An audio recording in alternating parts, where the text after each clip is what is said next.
Welcome to Novelist Spotlight. This is Mike Consul, your host. In addition to being the host of this podcast and interviewing novelists, I am a novelist myself. I have 3 published novels. My latest is titled Lolita Firestone, a supernatural novel, and it is set in Sedona, Arizona and Cairo, Egypt.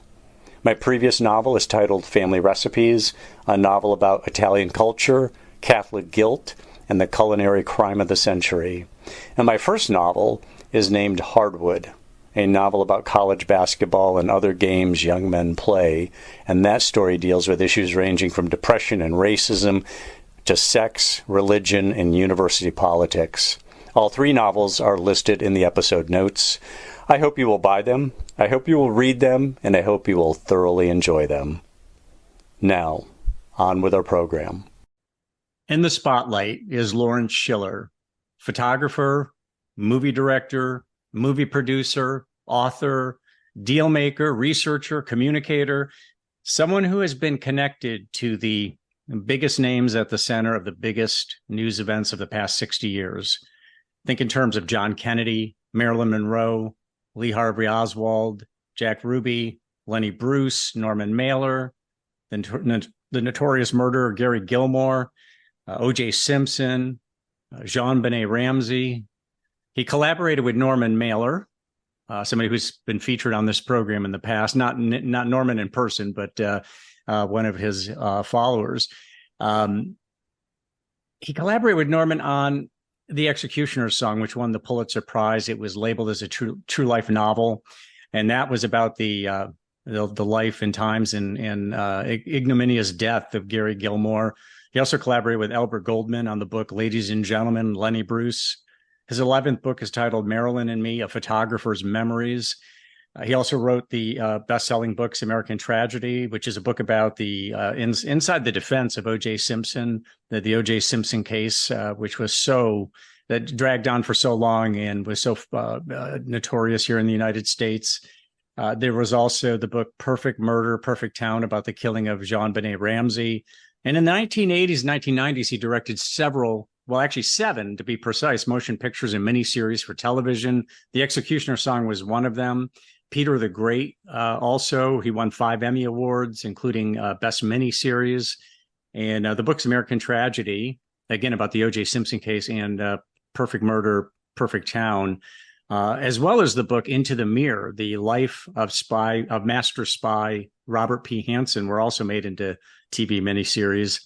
And just coming full circle, his photographs of Marilyn Monroe and from the Kennedy assassination are among the most iconic ever captured. Lawrence Schiller, welcome to the program. Thank you very, very much. Hearing your introduction, I'm trying to remember if I ever met the guy. Which guy's that? Well, Lawrence Schiller, you know. Because you know, when you're 16 years old going on 87, you kind of look back and you say, now, who is that guy? You know, I know that in the early part of my life, antisocial behavior kind of interested me. You know. And you've seen plenty of that over the years then. Yeah. Well, there's a reason why I am involved in a lot of collaborations, which we can get into a little later. Well, let me start with photography, it appears to me, was the tip of the spear that opened up this far broader career for you. Do you see yourself, first and foremost, as a photographer or a motion picture director, an author? What would you say? Well, I don't think I'm technically really any of them, but I dabbed in them. So let's start this way. When I was in junior high school, I started to get D- and Fs in my classes. And I didn't realize, but at that time, I realized that I could not read very well. And I had a very hard time keeping up with the classes and reading and this and that. And in junior high school, I was more interested in the debating team arguing why I was getting D's and F's. Well, I'd asked my mother, and who cared a lot, and she said, well, maybe you don't have the right teachers. Some people learn more of this. Of course, in those days, the word dyslexia didn't exist. And it wasn't until 50 years later that I was actually diagnosed with having dyslexia my entire life. So I started in junior high school after my father had given me a camera for my bar mitzvah when I was 12. I started to take pictures of athletes, sporting events. The high school I went to, La Jolla High School. And I started submitting these pictures to the La Jolla Light newspaper and, getting them published. I had Monty Upshaw's record of breaking Jesse Owens' 23-year record in this hop, skip, and the jump. I made a very, very fine picture. And there were a lot of athletes going to school about the same time I was. Some just graduated high school.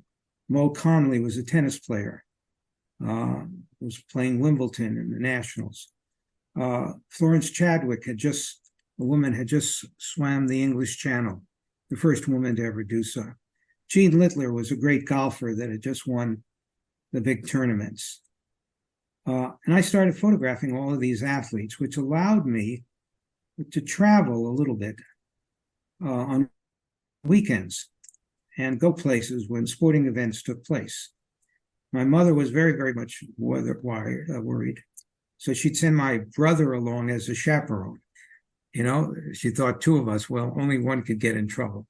But nevertheless, I started taking sports pictures and entering photographic contests.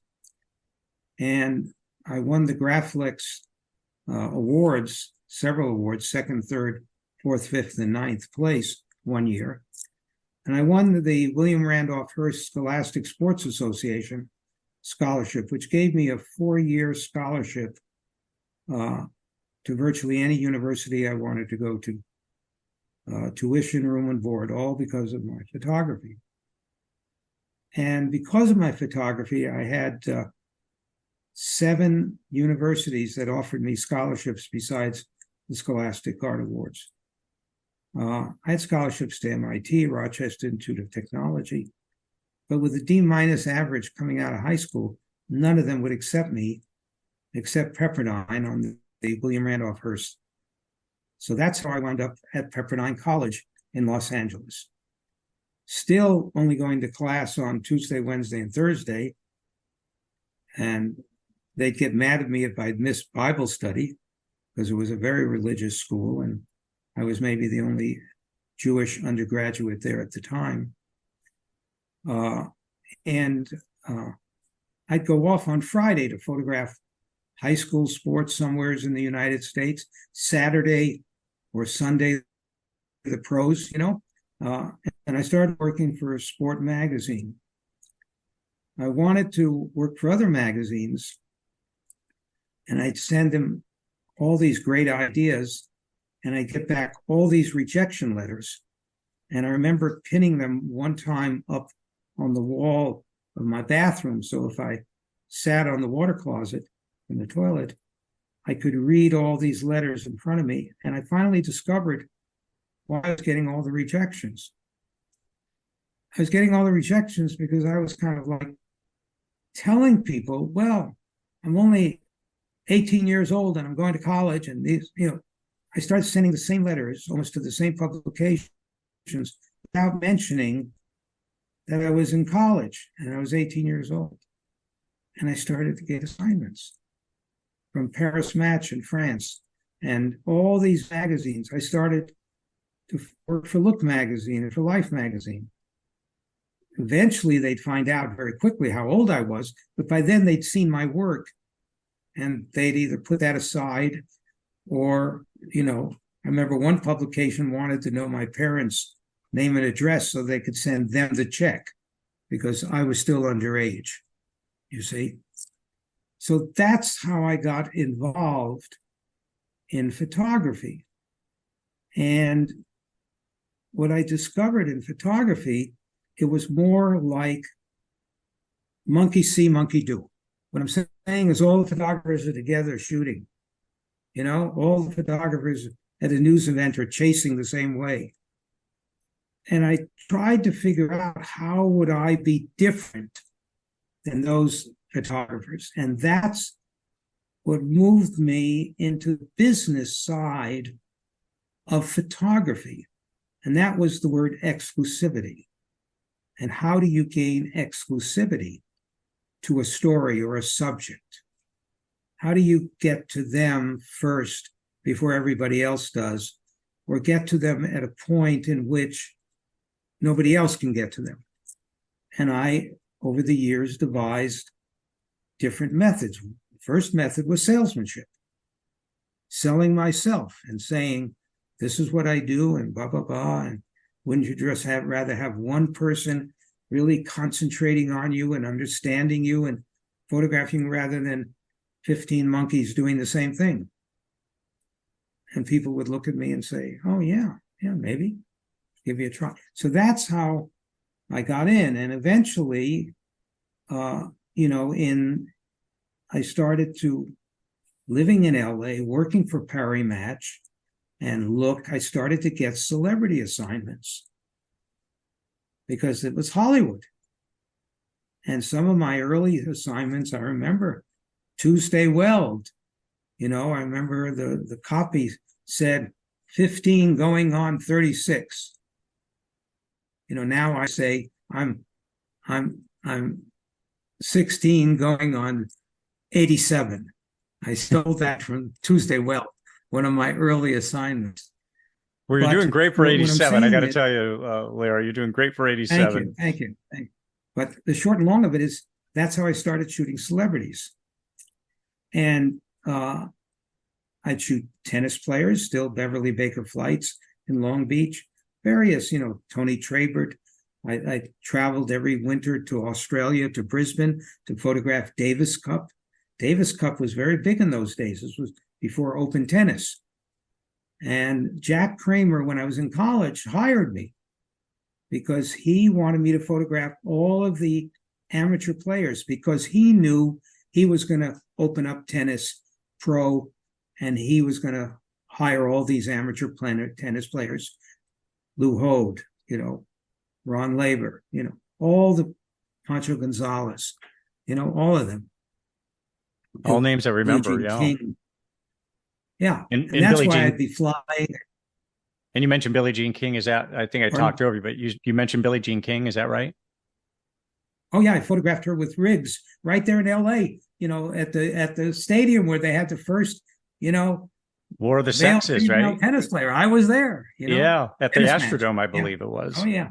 Well, no, it was actually, it was in a stadium, which is no longer existing, out there off of 6th Avenue and La Brea.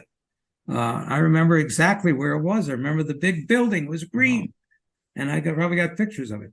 Gotcha. But nevertheless, my roadway was through sports, and that allowed me celebrity shooting. And I started shooting a lot of celebrities. And, and one day I get an assignment from Look magazine. There's a great, great French actor going to make a movie in LA. He's replacing Maurice Chevalier, the great, great French song and dance man. His name is Yves Montand. Please go out to 20th Century Fox and photograph Yves Montand. Well, I looked it up, not by Google, go through the newspaper in those days. And I saw he was making a movie with Marilyn Monroe. Now, Marilyn Monroe was a bigger star in America than Yves Montand was, but the publication was in France, you see. And Marilyn Monroe wasn't really my first assignment. But I remember seeing her when I was in high school or early college on the cover of Time magazine. And I said, wow, if someday I could photograph that woman. Well, now I was going to get a chance. So I went out. Johnny Cook at 20th Century Fox took me out. And I remember Marilyn was in black tights, and she was walking towards her dressing room. And Johnny took me in. And as she was walking up the steps, Johnny Cook said, Marilyn, this is Larry Schiller from Look magazine. Of course, Marilyn swung around, not because of Larry Schiller, but because of Look magazine. Because you see, in those days, there was no television, there was no Entertainment Tonight. Magazines were the ways that studios and celebrities or anybody promoted themselves without having to pay for advertising. So here, Marilyn Monroe is going to be photographed by Look magazine, even though she'd been photographed by some of the greatest photographers in the world and had been on the cover of Photo Play and Modern Screen and all the magazines. And I'd already shot Tony Curtis and Janet Leigh and done the first nudes of Jamie Lee Curtis. Of course, she was only 6 months old when I did those in the swimming pool with her parents, you see. So that was how I met Marilyn Monroe. And she turned around, put out a house. She says, "I'm Marilyn." And I didn't know what to say to her. I was taken back. I'm just 21 or 22 years old.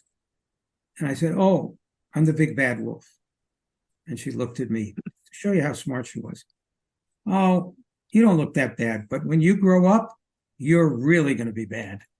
That was Marilyn's reply, you see. And that's how I got to know Marilyn for about 3-4 days. And the pictures appeared in Look magazine, and everybody liked them. And I was doing assignments. And what happened in Hollywood at that time, I won't go on too long, was the studios started to hire the top photographers to photograph the movies and submit the pictures or the story ideas to the magazines, because they would get better leverage through the photographer than a PR guy calling up the Look magazine and saying, "Oh, we got a movie with Yves Montand. How would you like to come out and photograph it?" And photographers always came up with unique ways of pitching stories. And I can tell you some stories, if you want, a little later, which were not so good ideas with the movie stars, but great ideas with the magazines, you see. So that's how I got into being hired by studios. I wasn't the only one. Elliot Ellisoff in Life, John Bryson, another great photographer, Bob Willoughby, probably the best. Steve Shapiro out of Chicago did all the Godfathers. And you'd get to build relationships with the celebrities. That's why I did 5 movies with Paul Newman. He and I got along very, very well. And Elaine May and I got along well. And I remember Howard Koch, the big producer at Paramount, said, "I'd like to hire you to photograph Streisand because you got along well with Elaine May, and Barbara's maybe more difficult than Elaine May was." Well, that's part of what's interesting about your career there, Lawrence, is that you parlayed that early success with photography into a lot of different channels, let's say. What do you think was if you could identify the single most important characteristic that contributed to your success, what would it be? In the motion picture business, we're talking about that period now, I would say the fact that I met an agent by the name of Tom Blau in London, who had an agency called Camera Press, and he represented about 4 or 5 of the greatest photographers in the world. He was very exclusive. He represented Cecil Beaton in London, Yusuf Karsh in Canada, the great portrait photographer. He represented Lord Snowdon, Princess Margaret's husband, and a great fashion photographer. And I think one other. But he didn't have a photographer in Hollywood that he represented, you see. So I sent him some of my pictures. I found out about him. And he said, "I'd like to represent you." Well, Tom Blau representing you meant that your pictures would appear in magazines all over the world, because he was the first photo agency to syndicate in everything from Bangkok to France, Germany, Russia, this, that. And he'd print up, and he'd put them out in the mail in the magazine and get paid if they use them. But that was a valuable asset that I could say to 20th Century Fox, "Well, what do you mean? If you hire me, my pictures are going to appear, chances are, if they're good, all over the world, because I have an agency." Bob Willoughby didn't have an agent yet. John Bryson didn't. I was the first to think, how do I get my pictures all over the world? And I have to thank Tom Blau. And that's why when 2 years later, which is another story, which I can tell you, I took some pictures of Marilyn Monroe doing a skinny dip in, Something's Got to Give. He flew to L.A. And I put my mother on an airplane with packages of prints going from country to country, magazine to magazine. And my wife's mother went on another airplane, delivering the pictures to magazines all over the world because of the arrangement I had made with Marilyn, which I could tell you about. Now, there's so many different components to your career. So I want to ask you what you consider to be the turning point. Obviously, when you were young, a really early photographer, when you stopped putting your age in the letters, that was a turning point. But if you look at the broad expanse of your career, is there anything that happened along the way that you considered to be the major turning point that really set you off into a direction that was really led to the ultimate success you achieved? Well, I would say my relationship with Paul Newman, because in '68 I was photographing either the third or fourth movie with him. I did From the Terrace, Winning, Butch Cassidy, which we'll talk about, WUSA, and on Butch Cassidy in Cuautla, Mexico, I said to him one day, we were having lunch with John Foreman and Paul. I said, Paul, I'm getting tired. It's just different heads on the same body. And he looked at me and he says, you're kvetching like an old lady. I said, no, look, I'm going to be 30 soon. And it's, he says, well, why don't you start directing films? And I said, Paul, nobody's going to ever hire me to direct a film. Come on. And he threw the script of Butch Cassidy across the table. And he said, read the script, find a scene in it that you want to direct, and I'll tell George Roy Hill, the director, that I'm letting you direct 5 minutes of the film. Of course, I read the script that night, and I couldn't find a scene that I felt I could do something better than George Roy Hill would be doing. But I saw there was something missing from the script. That when they go from the West to Bolivia, the script said, and the bicycle is thrown down and we come in on the wheel, I'm paraphrasing, round and round and round. And it dissolves to the wheel of a train, round and round, pulling into the station in Bolivia, the train station. And there we see Paul and Catherine Ross and Barbara Itford. And I said, well, if this film is supposed to be really about real people, they're leaving out something really interesting. And that is the fact that the characters go to New York to get on a boat to go to Bolivia, because that's the only way you could get there to South America. It's the first time they see the world. They're just, cowboys. And they'd have to take a train across the United States. And then there's an Easter parade. And then there's Coney Island. And there's Tiffany's jewelry store, even in those days. And I said, all these experiences, these characters, where's the scene? Because in those days, you had to wait like a month to get on a boat to go to Bolivia, you see? Gotcha. So I went back to Paul and I said, well, I think here's some scenes missing that you should do. And he said, well, how would you do it? I said, well, it's got to be a montage and this and that and everything else. I said, would you give me a sketch artist? Because I knew all about sketch artists in movies by then, 1968. So he gives me a wonderful sketch artist that I sketch all this out, all these scenes, and he takes it with John Foreman to Richard Zanuck Jr.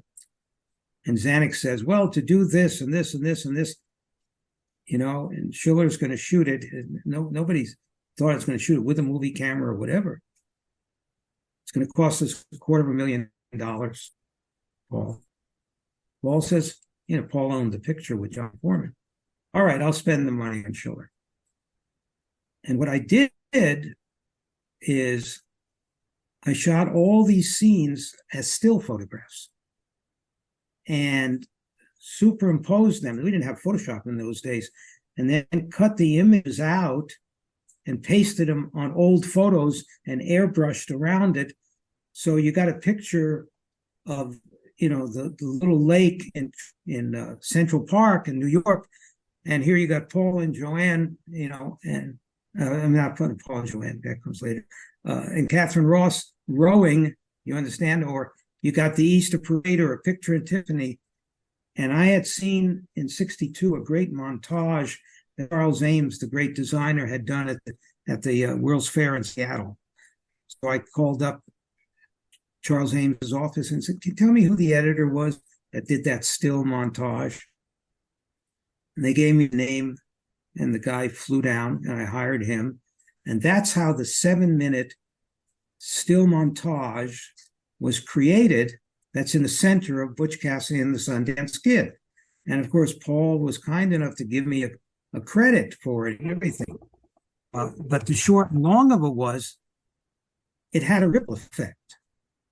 Because over at Paramount, Bob Evans saw that, and nobody realized it was done out of still pictures.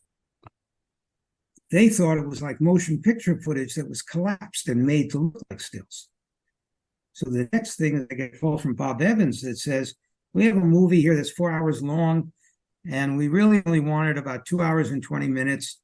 Would you mind coming and taking a look at it? And, Paul Newman's office says that you're very good to work with," and et cetera, et cetera.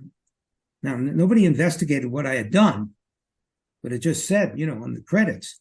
So I went and I looked at this film. It was 4 hours long. And then they took me to the producer and the owner of the film, who was sitting on a podium with his hair being combed or something by his son, I found. And I look up and I said, "Well, the problem with this film is," I remember my line exactly, "there are too many orgasms and no foreplay. Diana Ross is incredible in the film, but you don't wait a minute. You've made a film about a white guy turning on a black woman with drugs, but where's Count Basie in the music? Where's this? Where's that?" Well, he says, "Where did you learn all about it?" I said, "Well, I went and did my research before I went and saw the movie. You expect me to see your movie without knowing the subject a little bit?" I was hired for 1 year and 3 months on that film. Not only did I direct it and do montages, but I directed new scenes and everything, and then went out on the road. And that's how I got into the movie business. Berry Gordy became my mentor. Berry Gordy of Motown. Yeah. So obviously Paul Newman was key right there. So you end up realizing, hey, I can do this. I can get into the motion picture business. I know how to direct. Why did you No, I don't know how to direct. No, I don't know how to direct. All I know is how to photograph and make things seem real. And that's very, very key, because I never read fiction in my life. I never read history books. So my whole life is dealing with reality. And that has a lot to do with the movies that I start making. But you did direct some movies as well, right? Or TV and miniseries, is that correct? Of course, but they were all based, except one movie, based on stories I had done.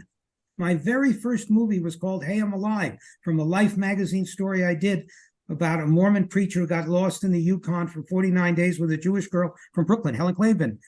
And I did the movie with Ed Asner and Sally Struthers, my first movie, Hey, I'm Alive. But it's based on a story of mine.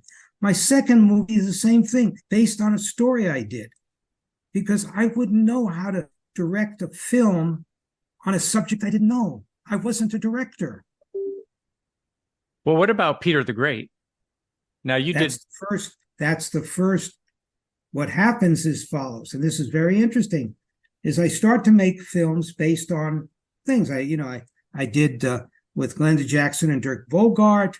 I did a lot of films based on stories. That was the Patricia Neal story, because I knew Patricia Neal. So what happened was Gary Gilmore gets arrested in the early 70s. And, I decide to go to Utah to acquire the rights to make a movie.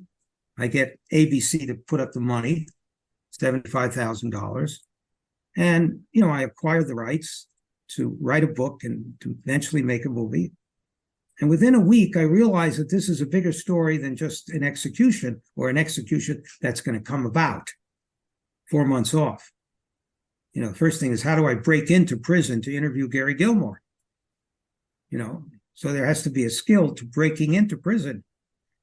And after I interview Gilmore for a period of time and a couple other people, all on audio tapes, I realized this is a bigger story than just an execution. So I decide that I'm going to, spend maybe the next 6 months or 9 months in Utah interviewing everybody concerned with the story, the backstory, the history, this, that, and everything else. And I start to run out of money. It isn't like I'm a wealthy man. My wife at that time, we have 3 kids, got a mortgage and everything else. And, the day rate at that time was $150 a day, photography. Space rates were very, very low. So I call up Hugh Hefner because I had sold him some Playboy pictures when I was younger. I did a little bit of that too. And I said, what about an interview with Gary Gilmore that you can publish right after he's executed? And he says, that's interesting. Well, the short and long of it, I go out and hire a corner man. What's a corner man? Corner man is that when you do interviews with Gilmore, somebody has to read the interviews independently and tell me what I'm missing or what he said that I didn't hear. So I hire a friend of mine by the name of Barry Farrell, who's since passed on, is a very, very fine writer. And he becomes my corner man. Later on, I hire a Pulitzer Prize winning writer to be my corner man. And I'll tell you why in a minute. And so Barry and I do this cut and paste, all of my interviews with Gary Gilmore and a couple other people. And the execution is a couple of weeks off. I send it to Hefner. And it winds up being, at that time, the longest interview that they had ever published in Playboy. Unbelievable. And the short and long of it is, Gilmore is executed. I'm the only outsider journalist, if I am a journalist, to witness the execution. Gilmore has the right to name the 5 witnesses besides government officials. And he, names his uncle, his aunt, his girlfriend who can't come, and myself. And this was by firing squad, correct? Yeah, right. Shot through the heart, as McCall Gilmore wrote. So I then spend another 6 or 9 months interviewing people all over Texas, Utah, everything, that story. 157 interviews. And when I say interview, I don't mean 1-2 hours. Sometimes I would say to people, I need to interview twice a week, each time for 4 hours, and it may be 6 weeks. You see, and in that instance, Barry Farrell is my corner man, and he's reading my interviews. I'm paying him, and he's telling me, "Oh, maybe you missed this, Larry, or you didn't listen careful enough. You're far from perfect, Larry." And then we get it all together, and being dyslexic, I know I can't write this book. I'd already done one book with Albert Goldman, Ladies and Gentlemen, Lenny Bruce, based on some interviews I had done. So prior to this, I had done a picture book on Marilyn Monroe with 24 photographers on the 10th anniversary of her passing in 72. We're now talking, we're in 76. So And then I'd done another book I'd hired Mailer to write the text. I asked him to write a 15,000 word introduction to the photographs for $50,000. And he wrote 95,000 words. That was virtually uncuttable. So it wound up being a biography with the photographs. And then John Narr brings me this wonderful pictures of graffiti all over New York that looks like Murau's and Chagall paintings and everything. Really, for the first time, showed that urban art was art. So I took it to Norman Mailer and paid him another $50,000 to write 15,000 words. And this time he did right, but he went out with all the kids in the subways. So I had 2 books with Mailer. And so I went to Mailer to write, sent him the Playboy interview, a book called The Executioner Song. And Norman spent about a year and ran out of money. And I had to get some additional money. He had to take a life insurance test, a medical test, which got him all upset and everything. And the short and long of it, the book comes out and becomes a long story, becomes a bestseller, wins the Pulitzer Prize. And I then sell the motion picture rights to NBC for a 4-hour miniseries. And that wins Tommy Lee Jones. I'm directing and producing. I directed a couple small films. This is my biggest film.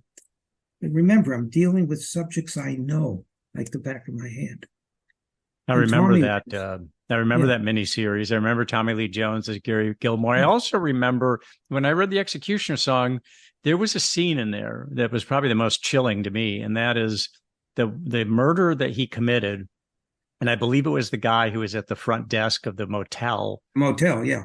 And he said, I couldn't have stopped myself if I wanted to. He basically described that he was outside of his body, and his body was just doing what it was doing, and he had no control over it. He was watching it all happen. Yeah, well, I depict that in a way in the film. And after that, what does he do? Is he goes and buys a 6-pack of beer and takes it to his uncle as his uncle is watching the police over at the motel. You see? But the short and long of it, because we're going to get to Peter the Great, is that film just runs away with the ratings. It's the first time that a lot of things ever done on television, because my argument with Tartikoff at NBC was, this is Mailer's book. It won the Pulitzer Prize. It's fact. I'll tell you why it says a true life novel in a second. And, we can't have a phony beer sign up there. It's got to say Michelob or Budweiser. So we broke a lot of taboos. And, the use of language also, we didn't go as far as they go today on cable, but we went pretty far in those days. And the film comes out, it runs away with the ratings, and I get a telegram from Tartikoff. We didn't have email in those days. And it had one line in it. What's next, Larry? And what had happened was that day or the day after, I get a copy of, I had joined many years earlier, the paperback division of Book of the Month Club. And I get this book called Peter the Great. And I don't read, but I thumb through and I come to the beginning of a paragraph, and it talks about Peter the Great deciding to have his son executed so that he can preserve his dream of opening up Russia to the West, because his son, the heir apparent, would take the country back into religion, because his son was very devoutly religious. And I said, well, Jesus, Russia's on the front page of every single newspaper. Ronald Reagan's just called them the evil empire. And we don't know anything about the history of Russia. If they made Roots, why don't we make an 8-hour miniseries about the history of Russia? So I discovered that the book had been optioned once by a great, great director, producer, John Milius. So I called John, invited him for lunch at Hamburger Hamlet. And he says, you'll never make this film, Larry. Don't spend any money, optioning it again. It can only be made in Russia. You can't make it, it's not like Dr. Zhivago where you can make it in Spain. And I said, well, let me find out a little bit. And I had a very, very good friend, John Bryson, photographer, who knew Arm and Hammer. And everybody knew Arm and Hammer was the greatest contact to Russia. He knew Tolstoy and Trotsky and all of them. So I asked to have a lunch or a breakfast with Arm and Hammer, and I flew to London. And Hammer saw me. And he told me how to deal with the Russians, how to make this film in Russia, what I should say, what I should do, who I should associate with, how much money it might cost me, what I should demand for my money. And that goes back, and this part of it, with something which motivated me very early on. When I, still in college, photographed Anatomy of a Murder with Jimmy Stewart and Lee Remick for the New York Times Magazine. Otto Preminger, while we were playing chess one day, said to me, Larry, if you're going to be successful in the movie business, don't be afraid to surround yourself with people that are more successful than you will ever be. And that's how you'll be successful. And I always followed that. I'd hire the best writers in the world, Norman Mailer. I'd associate Joyce Carol Oates, Norman Mailer. To hire the best cinematographers in the world, Vittorio Storaro, who did The Godfather and all the great films with Bertolucci, to go to Russia with me. I'd give up my directing fees or my producing fees to pay them their higher salaries. And that's what my life was about. Succeeding, not necessarily how much money can I make, but how successful can I be? Now, did the USSR put any money towards the film? You obviously got their cooperation because you spent months there, didn't you? Did you actually shoot 2.5 years? Did you shoot the miniseries there? The whole miniseries was shot there. It was a year to prepare, a year to shoot, because I wanted all the seasons. Freddie Francis told me it was crazy. We had done that on Executioner Song. Freddie Francis, the great Academy Award-winning cinematographer, and so Storaro came. I mean, just to tell you, how did I get Vittorio Storaro from Italy with everybody to come, his whole crew, everybody to Russia? I didn't send him my script. I didn't send him the movie Executioner Song. You know what I sent Storaro? 3 art books, 3 Russian art books. Vittorio, the first part of the film, I want it to look like these type of Russian paintings. The second part of the film, I want it to look like this. And the third part, I want it to look like Rembrandt's. He told me nobody had ever sent him art books with a vision of a film. But that's how I approached it. It appealed to him. So it worked. Now, did the USSR, did Yuri Andropov look at this and say, this is good propaganda? And I say propaganda in the best sense that let's have the West understand who we are historically and up to today. There's no question.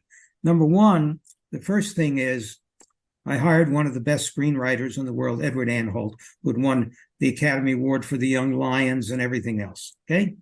So here I got Ed's going to get $50,000 to go write a treatment. Okay. I got NBC to put up all the money.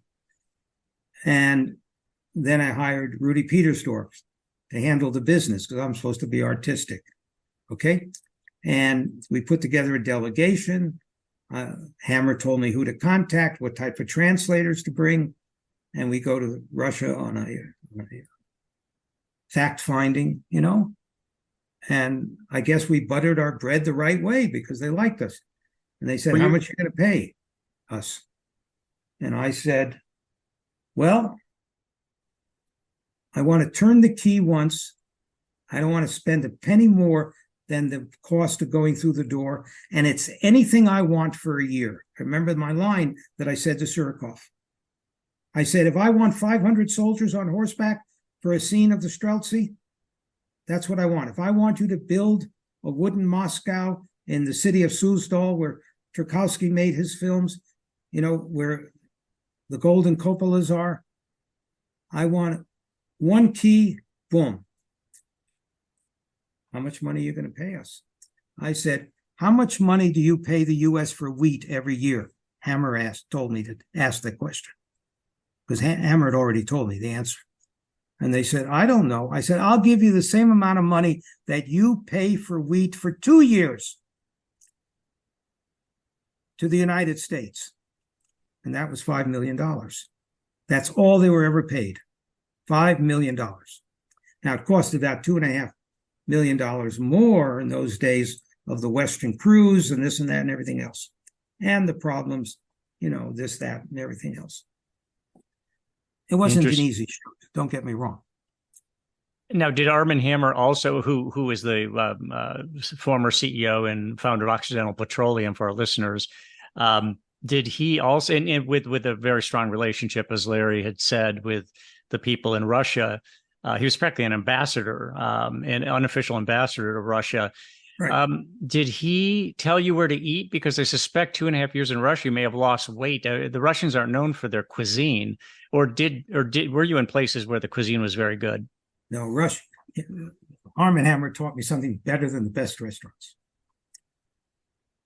Just find the families that you like and give them a gift of money so they can buy food on the black market, really good food. And they will invite you for lunch. Then they'll invite you for dinner, and you can have a routine of every week you go to different people for dinner and so forth. He says, when you give them a gift of money, tell them it's so that they can buy better food on the black market. And that's exactly. Wow. Yes, we did eat in the Russians. We did stay at the Sovietska Hotel where Hammer told me to stay on Gorky Boulevard. And we did do a lot of the things because I would correspond with Hammer a couple more times. But basically, it's not embarrassing the Russians. It's working hand in glove. I remember sitting with Andropov after the final script had been given to the Central Committee to be approved. And I was at Yuri Nagibin's home. He was like the Hemingway of Russia, a great writer, who Andrei Konchalovsky and Nikita Mikhalkov, the two great Russian directors that directed in the West back in those days, introduced me to. And I said to Andropov, well, obviously this project's progressing because there must be some trust. And Andropov looked at me through the translator and said, the word trust doesn't exist in my dictionary. But I've decided to gamble with you.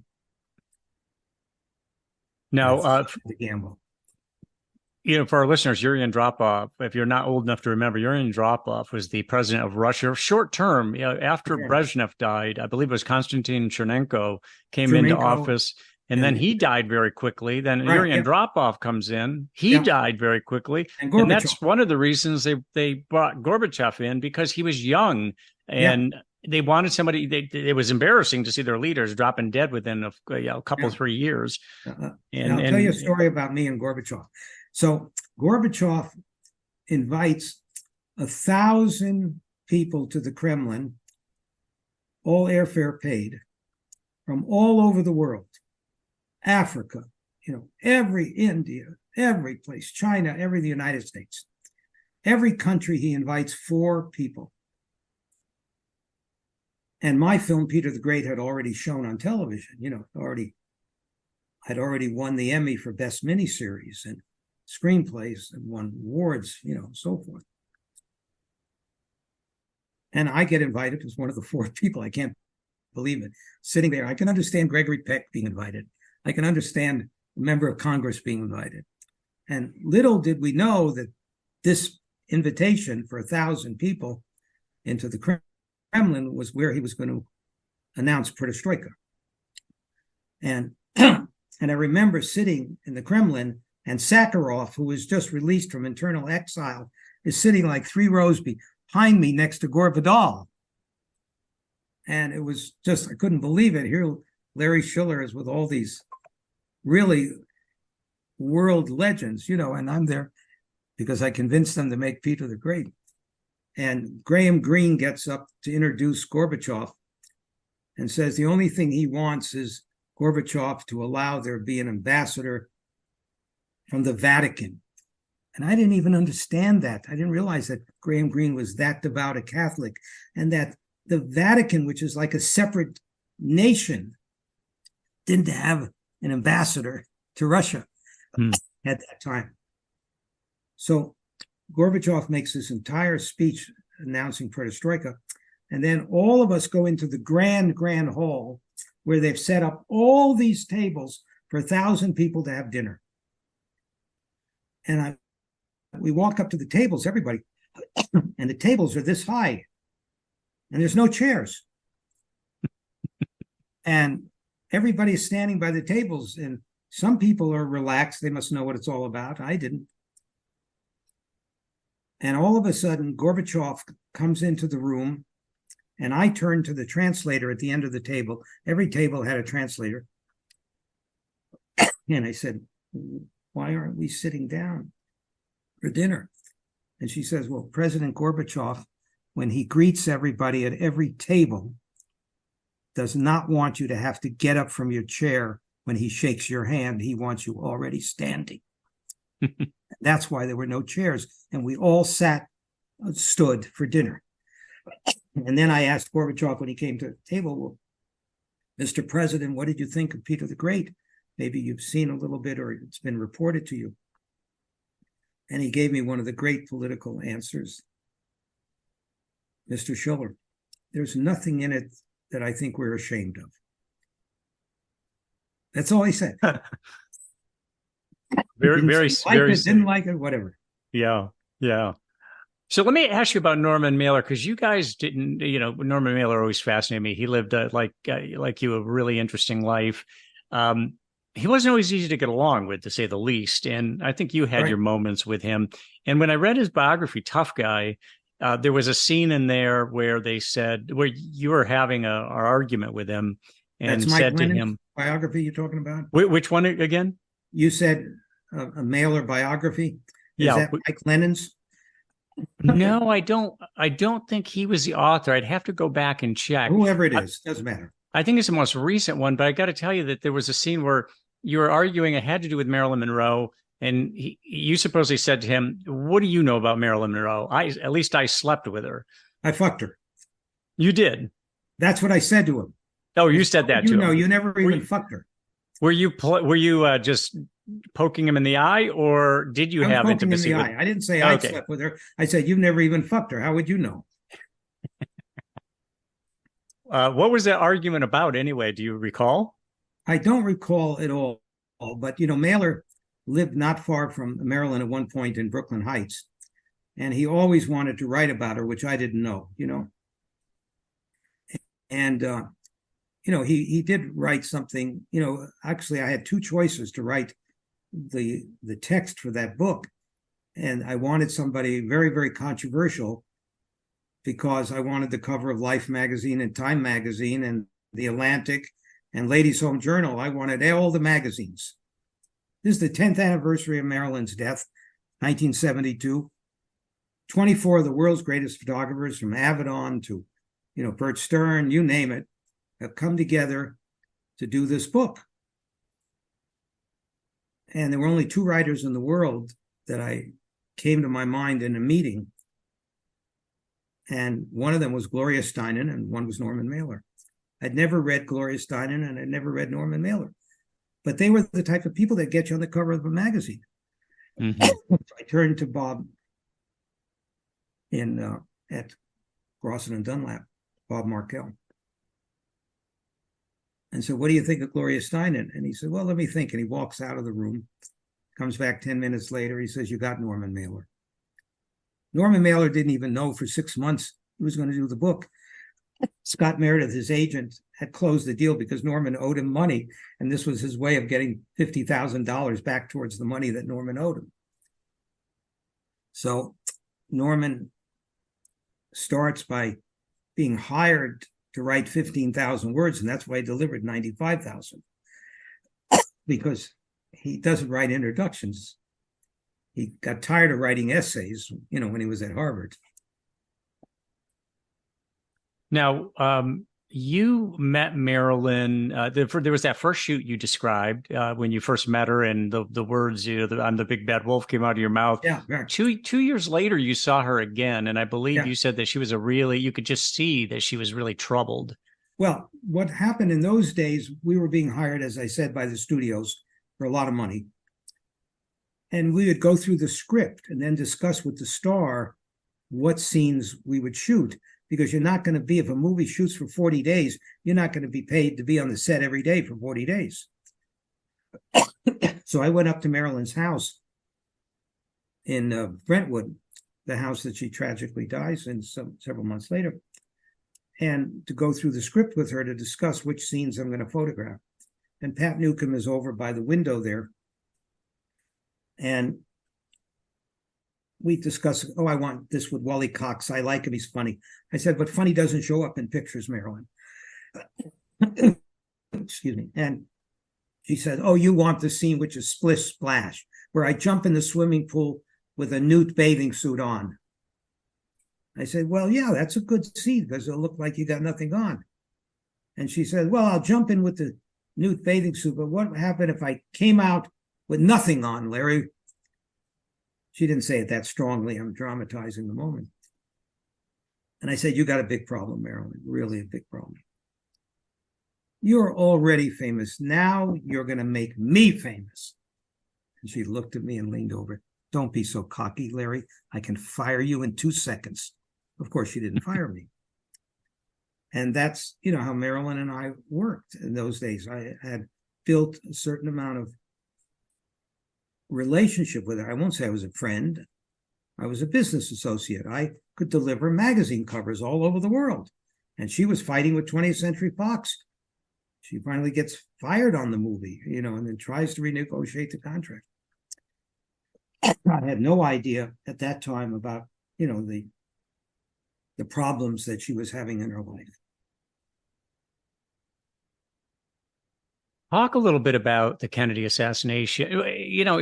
I guess what I'm asking is not just about the Kennedy assassination. Between Marilyn and the Kennedy assassination, the photographs you got, some of the most iconic photographs that have ever taken of those two individuals and situations.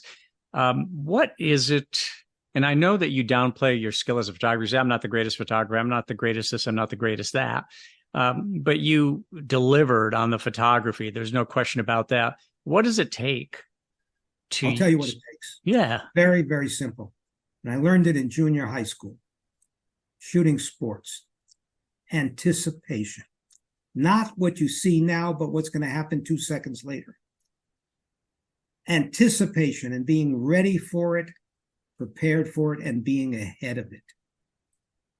The minute Marilyn Monroe said to me in her house, what happens if I jump in with the bathing suit on but come out with nothing on?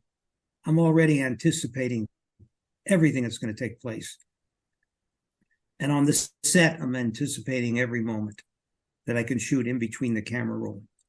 But the success, whether it's you look at the video footage, not video, 16 millimeter footage of the Kennedy assassination at the police station, you can see all the press with all the cameras in that direction, photographing the gun, being held high.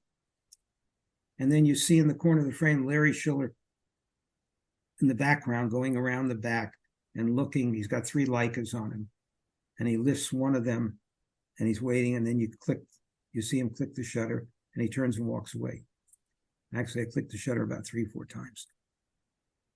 I was anticipating the moment. And the moment, the story was that gun that the whole world was going to see through those photographers. So the silhouette of that gun in the air is the story.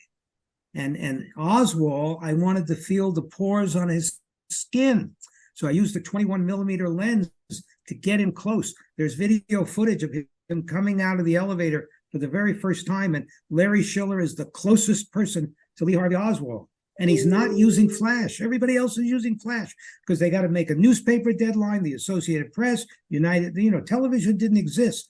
There was one television camera at the end of the hallway on a tripod. filming everything live, broadcasting. It was the first time that live broadcasting ever took place. But there's a story of mine behind my appearance there, which is, I think, very important.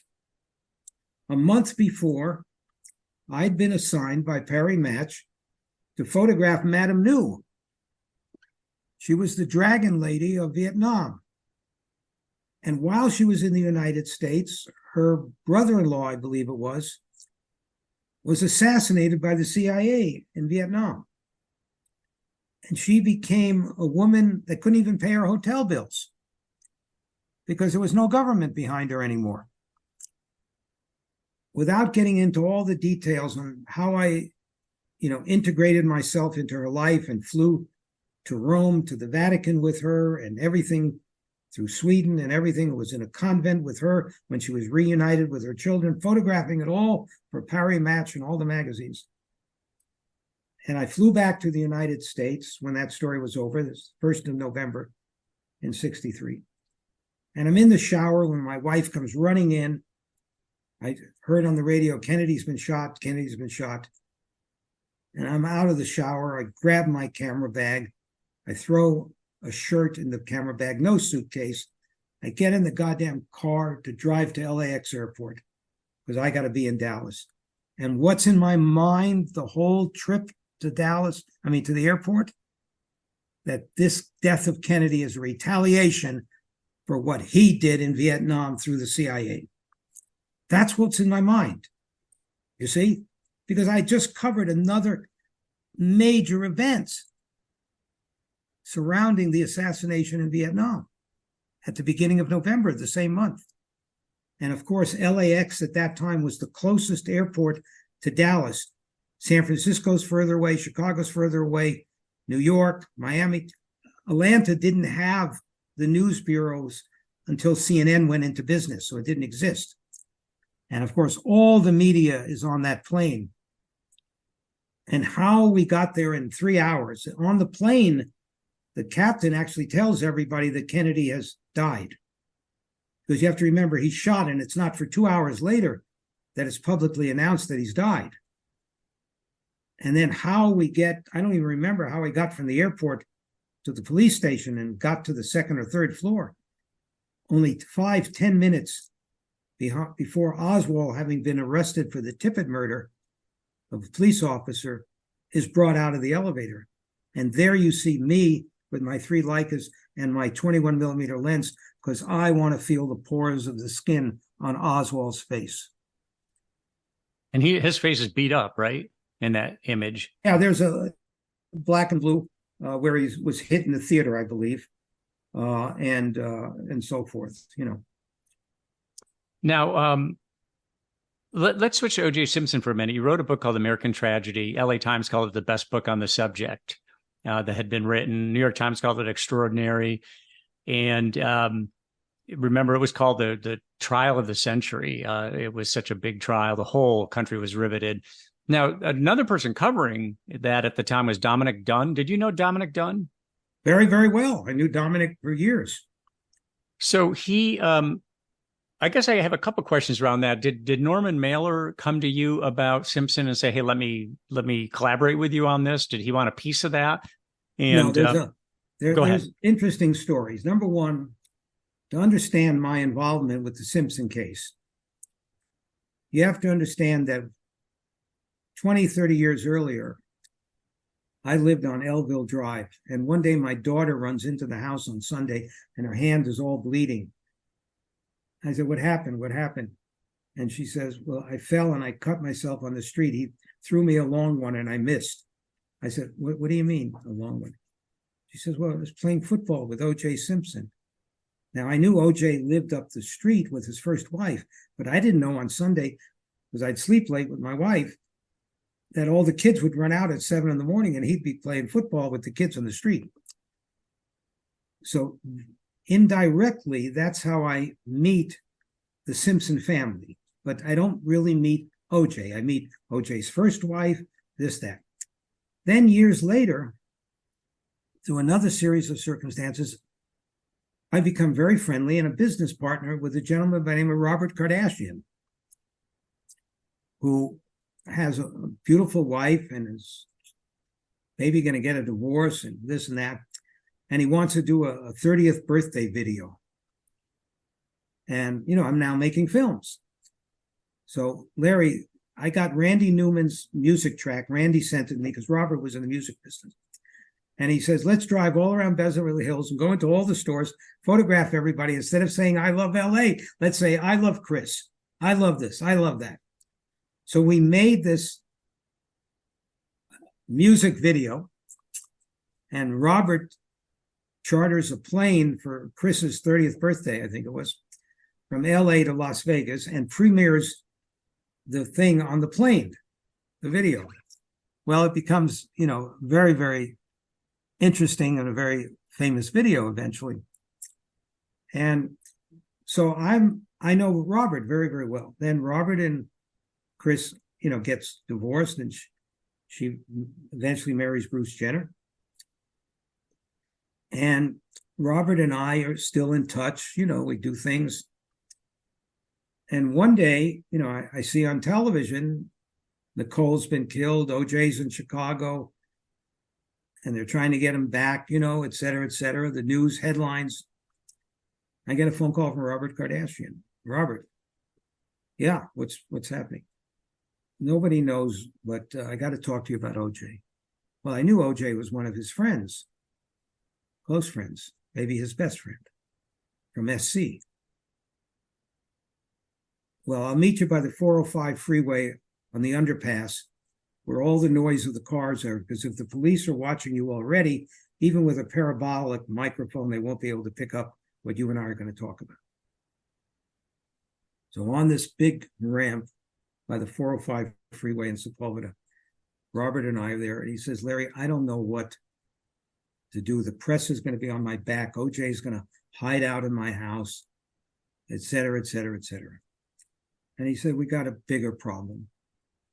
All of OJ's money is tied up in pension plans and in condos here and there. He's only got like $300,000, $200,000 in cash. The lawyers want a lot of money, and they're going to want more, because Robert was a lawyer. I said, well, you're going to have to figure out. He says, I'm going to go to Brentwood Savings in a couple of days, see if I can get a second mortgage on the house.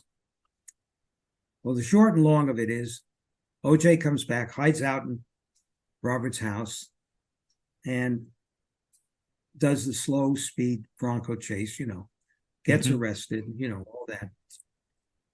And he starts getting hundreds and hundreds and hundreds and thousands of letters in jail. So one day I go up to Robert's house, OJ's already in jail.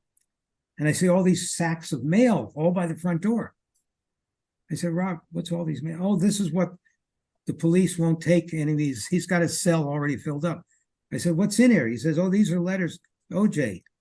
I said, well, do you open them? He says, yeah, some of them, we open them up, and some of them have money. Some of them have Bibles. Some of them even have knives in them. And he says, but I got to talk to you. We need $1.5 million, and Brentwood won't give me the loan. What do you think? What should we do? I don't want to sell stock. I looked at the mail and I said, oh, I got your $1.5 million. I said, what do you mean? I said, I'm going to call Charlie Hayward that did Executioner Song at Little Brown. And you get me in to interview OJ in jail. And we're going to do a book in which he answers all these letters. We're going to break them down by subject index, by subject. The ones that have to do with marriage, the ones that have to do with spousal abuse, religion, this, that. And OJ is going to write a book that we'll publish before the trial starts, because nobody knew when the trial was going to start. And I'll get $1.5 million advance for you. And that afternoon, I called Charlie Hayward, and he guaranteed me the $1.5 million, and he flew to LA the next day to look at the letters. I then hired a Pulitzer Prize winning writer, Dave Johnson, a very famous writer now on television, teaches in Rochester. Ed Guthman, Bobby Kennedy's aide in the Justice Department, introduced me to Dave Johnson. Dave starts organizing all the letters for me, and he becomes my corner man. And I go in and I interview OJ for like 30 hours over 16 visits. And we published a book called I Want to Tell You by O.J. Simpson. And it was his answers to the letters. Now, that book brought in about $5 million in royalties very, very quickly. But I had a contract to do that book. And the contract said that when the trial was over, irrespective of innocence and guilt, if O.J. didn't write a book, if he did write a book, I had to have the option to write it like I did I Want to Tell You, edited my interviews of him. If he didn't write it, then I had the right to write my own book without any obligation of any way, any part, financial, approval, or anything to O.J. Simpson. Now, I knew something that his lawyer, Skip Taft, didn't know, and that was that he could never write a book. You know why? Because all the money under California law at that time would go to the victims. And his ego wouldn't allow him to write a book with the money going to the victims if he was judged innocent or guilt. That's how American Tragedy came about. And I paid every single lawyer that I interviewed $400 an hour to be interviewed. I didn't want them to waste their time because they were going to write their own books, Cochran, everybody else. I saw Sean Chapman just the other day at a tribute for Roz Wyman in L.A. She's now married, beautiful woman. And, you know, I interviewed all the lawyers. And that's how American Tragedy. And then what happened, I realized that I had the whole backstory because I was involved with the defense with Kardashian. I was interviewing the lawyers. But I didn't have anything in the courtroom because I wasn't sitting in the courtroom. I was working the back end, the defense. So I went to Dave Johnson. Originally, I went to David Margolin, and Vanity Fair wouldn't let him do it. And then I went to Dave Johnson and asked him if he would collaborate and he would write the parts of the book that have to do with what happened in the courtroom, and I would write everything that happened outside of the courtroom. When I say write, I'm dyslexic. I can't write, but I can dictate like I'm talking to you. I can tell a story. And a long time earlier than that, or around that time, Tina Brown wanted me to start to learn how to write. And I told her I couldn't. And she said, don't worry, I'm going to give you Gore Vidal's editor. So I had the best editors in the world. I had Norman Mailer's editor help me on American Tragedy, Jason Epstein. And when I did other books, once I had Gord Vidal's editor and so forth. So it's the same thing that Otto Preminger said. If you're going to be successful, surround yourself with successful people, Larry. People more successful than you will ever be. And that's what I'm all about. Tell me about Dominic Dunn. What was your relationship like with him? And how did you meet him because you were both covering the OJ case, or did you know him long before then? Well, number one, it was a love-hate relationship at the beginning. He respected me, but he wrote this column in Vanity Fair, which had to be always on the edge, criticizing or making fun of, or, you know. But Dominic was such an ethical guy. He'd tell me in front, I'm going to say this about you, don't get upset. Very few writers will do that. And when he started to write his fiction book about the Simpson case, I'm going to call you a double agent. And of course, when I got engaged to, you know, after I had a divorce, and so to my current life at that time, Dominic Dunn was at the party, you know, Newsweek, everybody, all celebrating that I was getting engaged. Dominic and I were very, very close up to the time of his passing, you know. So a lot of times when you see something where one journalist criticizes another, sometimes I'm not saying it's planned. What I'm saying is the writer or the journalist involved doing the criticizing always gives the other guy a heads up. You know, as a courtesy. Because he doesn't want to be surprised himself someday. Right, right. You know, I see you have a photograph of you with Tom Wolfe, the great author as well. Did you have a friendship with Tom Wolfe as well, or was that a one-off? In 1966, I did a big essay for Life magazine called on LSD, the indiscriminate use of LSD, cover story. I think it was 12 pages or something. And then I decided I wanted to do a book out of it. And I went to Clay Felker. And Clay didn't want to do it. He was running New York Magazine at that time. But I didn't know that behind the scenes, Tom Wolfe had seen my essay in Life magazine, which had inspired him to go to San Francisco to do electric Kool-Aid acid test. And that's how Tom and I built our relationship. And years later, we redid electric Kool-Aid acid test for Taschen with photographs by me and another photographer.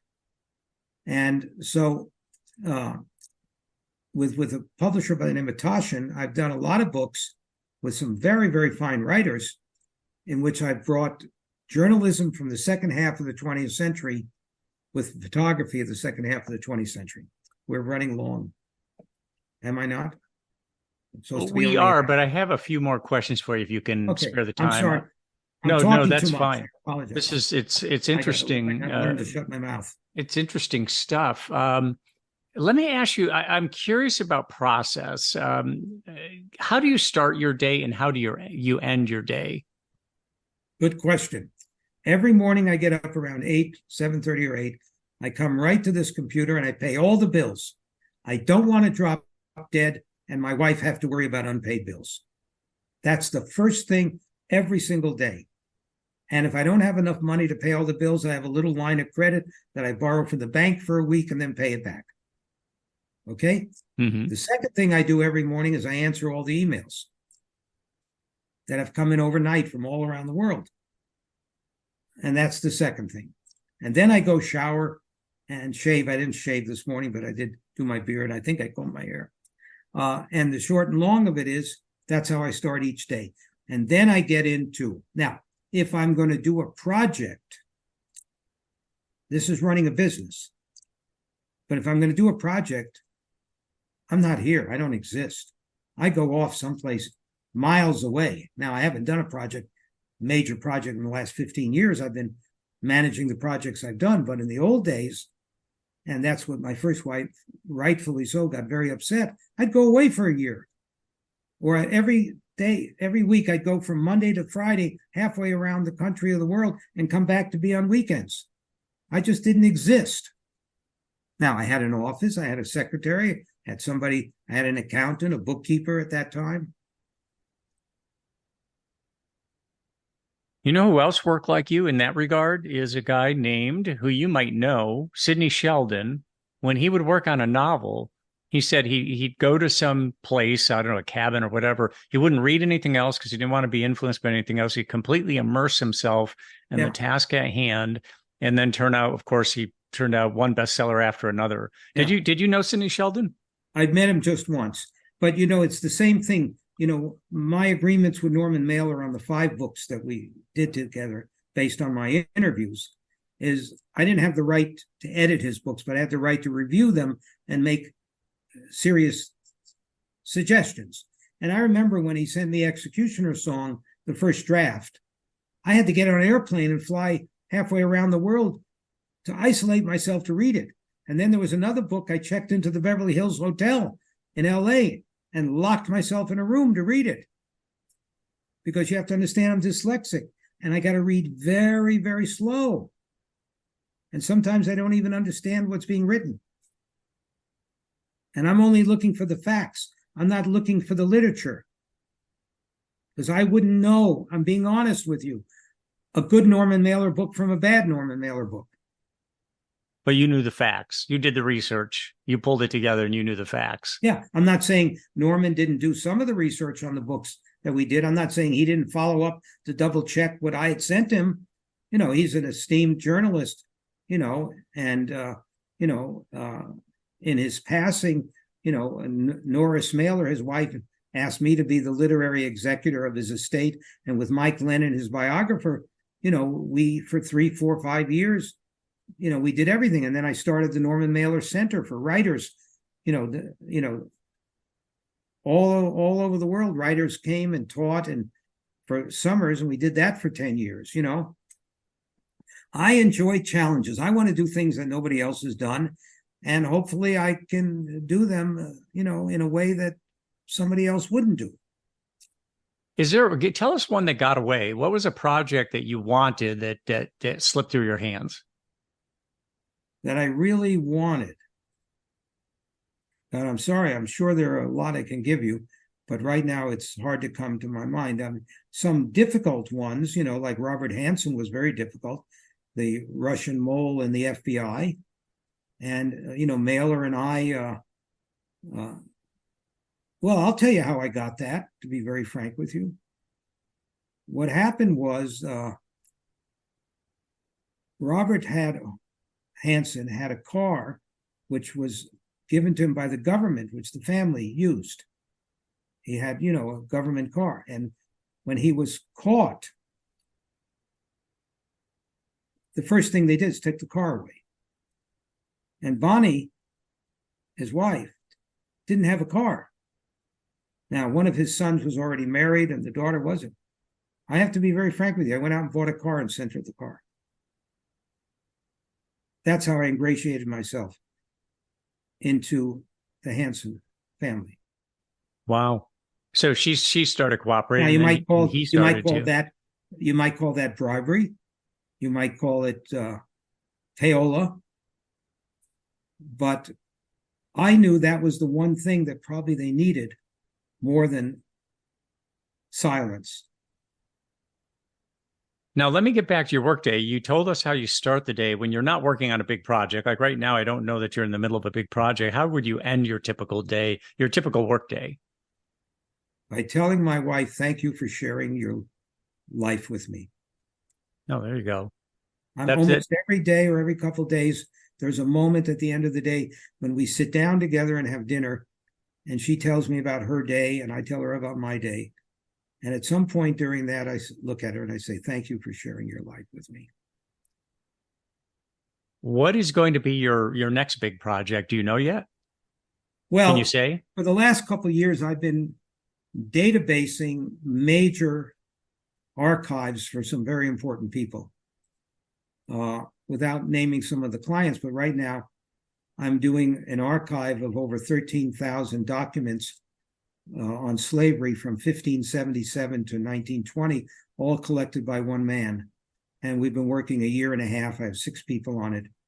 We've been databasing and photographing all these historical documents, some of them virtually falling apart.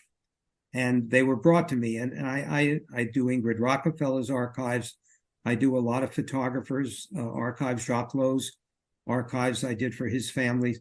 So, I started databasing my own work some 25 years ago when databasing at home was just possible on small computers. And I built with programmers a very, very important database that I provide. And I have a list of clients that I work for, and people come to me all the time with major archives. Sometimes they're photographs and sometimes they're historical documents. So that's the business I've been in for the last 5 or 6 years. Gotcha. So, we've covered so much ground. There's so much more ground to cover, really. I guess I'll ask you just one more, Larry, and that is, I heard you referred to as Zelig-like, the movie. For those of you who are listening, not familiar with the movie Zelig, it's a Woody Allen movie. He's a man who really basically turns into his environment. Whatever the people are he's with, he turns into that type of person. So that kind of shape-shifting, this person was indicating was key to your success, that you understood the people involved, you understood the situation, and you acted accordingly. Now, you just gave an example of that, really, with Bonnie Hanssen and his Robert Hanssen's car is taken away, obviously impounded as evidence. She doesn't have a car. You give her a car to use. You buy her a car. But no strings attached. No strings attached. No, you didn't say in return, but obviously you ingratiated yourself, as you said. And when you were looking to talk to Robert and to Bonnie, they were amenable.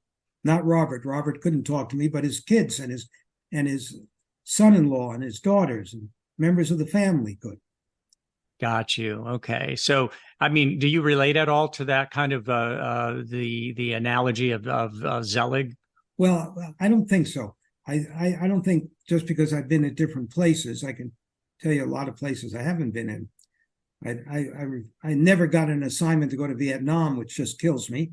I never got a good civil rights assignment, even though I photographed the Watts riots and Dr. King and so forth. But I really feel, like Steve Shapiro, one of the great civil rights photographers. I never got, so I feel I was left out of a lot of historic events in the second half of the 20th century. So those are the ones that got away. Some of those got away. It wasn't specific, but you would have liked to have had an assignment in Vietnam at some point. Of course. I mean, in civil rights. And Larry Burroughs for Life did such incredible pictures. Unbelievable. I'd sit and I'd look at Life magazine and his stuff and I'd say, fuck, when is somebody going to give me an assignment so I could go and, try it, Yeah. So, hey, one final, Larry, my understanding is that when you have a project, you insist on total control.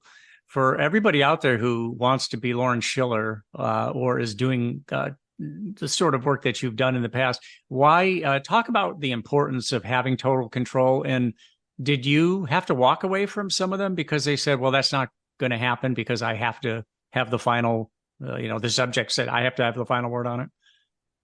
There's a finish line when you're running the 100-yard dash or the 50 yards in the Melrose games, and you have your eye on the end. And like a 100-yard or a marathon runner, you don't want people as you're running the race to give you advice what to do. That's why I want total control. I may be wrong in what I'm doing. I may not be doing it right. But I have a finish line in sight, and I know how I want to get there and what I feel I need to accomplish to get to the finish line. And I'm not always right. And I maybe could have done it better.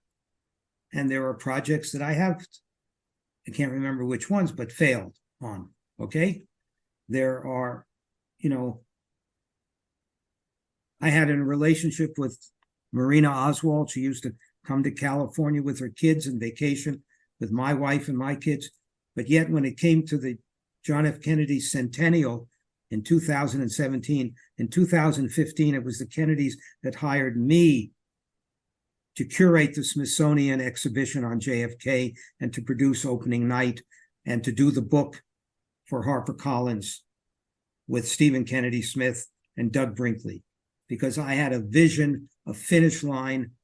And I remember sitting with the curator at the Smithsonian who does all it, and he got him and walked out and said, you want to do it? Go. You'll fall flat on your face.